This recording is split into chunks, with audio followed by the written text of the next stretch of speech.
Good morning and welcome back to 10-Minute English Cafe. It is Saturday, August 22, 2026.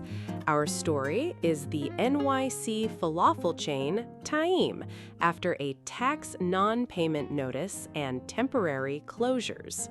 That is a heavy first sip. If a familiar lunch place suddenly had closed doors, I would stare twice before deciding where to eat. I would too. The notice concerned tax non-payment, and Taïm's locations were reported temporarily closed. The word temporarily gives me a little hope, but the locked door picture still makes my stomach drop. That tension leads to today's keyword, focus, spelled F-O-C-U-S. Focus. I like it. When a story feels big, I need one clear place to put my attention. After Taïm, our attention moves to Disney's CEO and his dissatisfaction with the company's current stock performance. That sounds like the kind of sentence that makes everyone at a meeting sit a little straighter.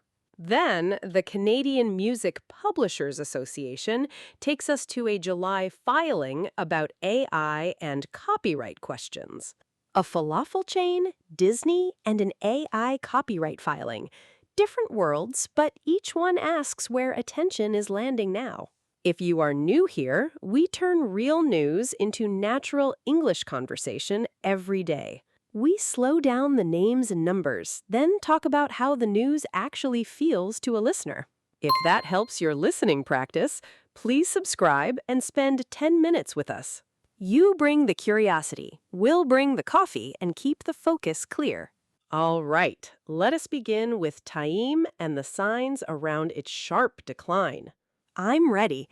Start with the closed doors, then give me the number gently. Taïm, the NYC falafel chain, received a tax non-payment notice and was reported temporarily closed, making its sharp decline today's first business story.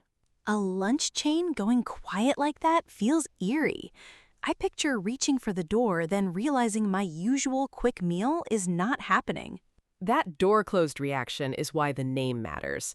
Taïm is the NYC falafel chain in this story, and its tax non-payment notice and reported temporary closures give us the simple frame. That helps me place the news. I know why those doors matter now, but I am nervous about the number behind them. That is where the current news becomes sharper. A state seizure notice put the unpaid tax amount at about $632,000. That number makes my coffee feel tiny. I complain when a receipt surprises me by $10, so this scale is hard to absorb.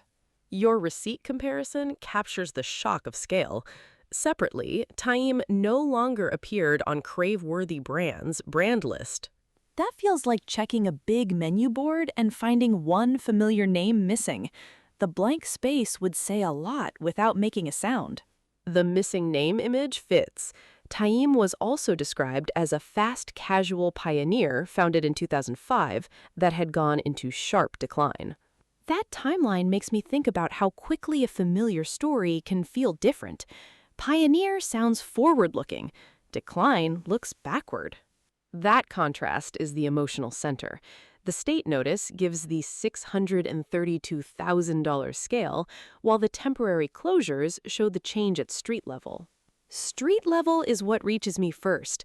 A number is huge, but a dark shop during lunch is the part I would actually see. I hear that street level concern. We can hold the uncertainty without adding an ending. The notice and reported closures are what we have. If I were standing outside, I'd check the door once more, then quietly change my lunch plan. That small change of plan makes the news personal. The wider signal is Taïm's absence from the Craveworthy Brands list. A door can be closed for a day, but a missing name on a brand list feels colder to me. It's a different kind of silence. That different silence is why our focus stays on 4 points: the tax notice, the $632,000 seizure notice, the missing brand list name, and the pioneer's decline. Clear and heavy. I'm ready to move from a restaurant door to a company screen, but I'm keeping that receipt comparison in my pocket.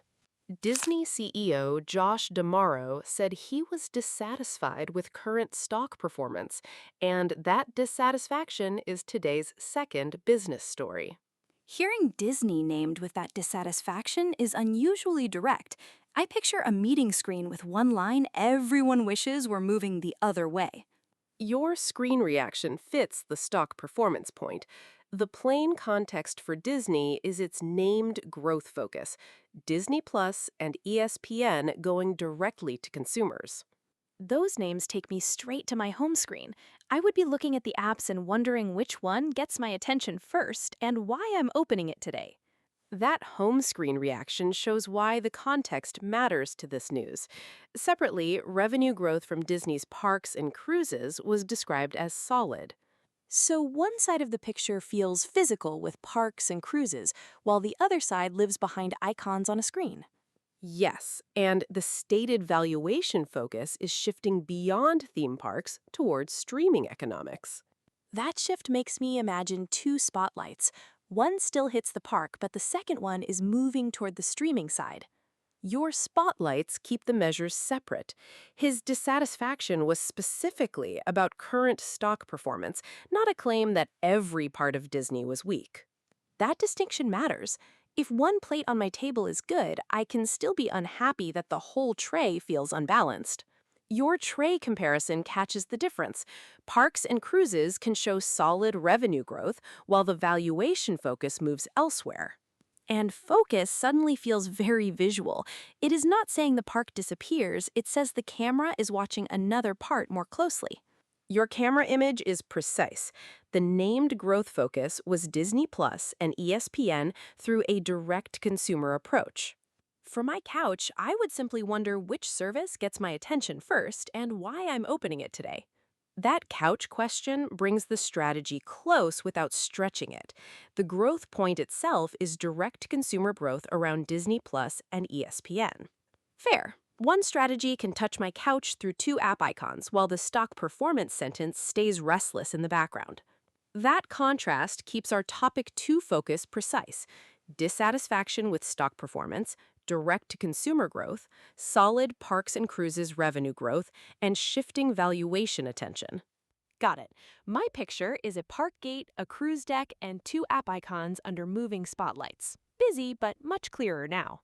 On July 15, 2026, the Canadian Music Publishers Association filed a memorandum as an intervener in federal court file T1717-24 on AI and copyright questions.